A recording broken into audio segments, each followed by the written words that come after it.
வாங்க இன்றைக்கி நம்ம வீட்டில் மதியத்துக்கு என்ன லஞ்சுன்னு பார்க்கலாம். சுட சுட சாதம், கத்திரிக்காய் காரக்குழம்பு, ராஜஸ்தான் ஸ்பெஷல் தஹி திக்கடி செய்ய போகிறோம். அதுக்கு தயிர் எடுத்து வச்சுருக்கேன். தஹி திக்கடி எப்படி பண்ணுறதுன்னு பார்க்கலாம் வாங்க. ஃபஸ்ட்டு அதுக்கு தேவையான பொருள் பூண்டு ஒரு 10 பல்லுக்கு மேலே உரிச்சு வச்சுருக்கேன். அதை இடிக்கல்லில் சேர்த்துக்கலாம். கூட தூள் காஷ்மீரி மிளகாத்தூள் இருந்தாலும் சேர்த்துக்கலாம், இல்லைன்னா வீட்டிலே பொடி பண்ண சில்லி ஃப்ளக்ஸ் இருக்குது, அதை ஆட் பண்ணிக்கலாம். ஃபஸ்ட்டு பூண்டை ஒரு நசுக்கிக்கலாம். பூண்டு நசுக்கிட்டு இது கூட சில்லி ஃப்ளக்ஸ் ஆட் பண்ணிக்கலாம். தனி மிளகாத்தூள், சில்லி ஃப்ளக்ஸ், அப்படி இல்லைன்னா காஷ்மீரி மிளகாத்தூள் எது வேணாலும் ஆட் பண்ணிக்கலாம். இது கூடவே உப்பு 1 ஸ்பூன் ஆட் பண்ணிக்கலாம். இப்போ இது நல்லா இடிச்சுக்கலாம். இப்போ இதை மசிஞ்சிச்சு, இதை பிளேட்டில் எடுத்துக்கலாம். இப்போ கடாய் வச்சுக்கலாம். இந்த டிஷ்ஷுக்கு ராஜஸ்தானி ஸ்பெஷல் கடுகு எண்ணெயில் செஞ்சால் சூப்பராக இருக்கும். அவங்க கடுகு எண்ணெய் தான் யூஸ் பண்ணுவாங்க. மோஸ்ட்லி நம்ம வீட்டில் இருக்க எண்ணெய் நம்ம யூஸ் பண்ணிக்கலாம். எண்ணெய் 2 டேபிள் ஸ்பூன் விட்டுருக்கேன். எண்ணெய் காஞ்சது கடுகு, சீரகம், கருவேப்பிலை சேர்த்துக்கலாம். கடுகு பொரிஞ்சுதான் இதில் மஞ்சள் தூள் ஆட் பண்ணிக்கலாம்.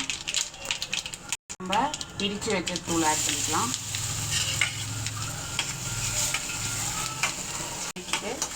ஸ்டவ் ஆஃப் பண்ணிக்கலாம்.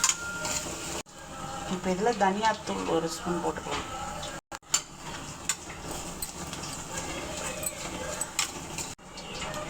இதில் பூண்டு நல்லா வாசனை கமன்னு வருது. இங்கே மசாலாவோட வாசனை நல்லா வரணும்.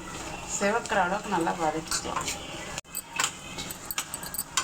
இப்போ இது நல்லா மிக்ஸ் பண்ணியாச்சு, நல்லா வதங்கிருச்சு. இப்போ ஸ்டவ் ஆஃப் பண்ணி கொஞ்சம் ஊற வச்சுக்கலாம்.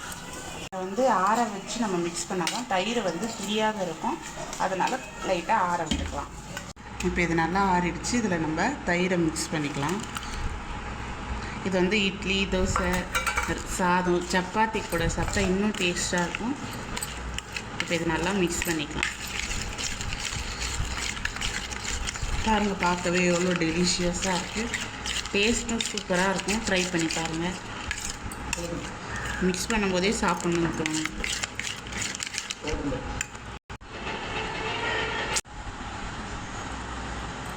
இந்த சாதத்தோட சூப்பராக இருக்கும். டேஸ்ட்டுக்கு என் பையனுக்கு கொடுக்கணும். நம்ம ராஜஸ்தானி ஸ்பெஷல் டிஷ்ஷு ரெடி ஆகிடுச்சு. நேற்று விடுகதைக்கான ஆன்சர் என்னன்னு பார்த்தீங்கன்னா மத்தளம். இன்னைக்கான விடுகதை உடம்பெல்லாம் பற்கள் ஆனால் கடிக்க மாட்டான், அவன் யார்?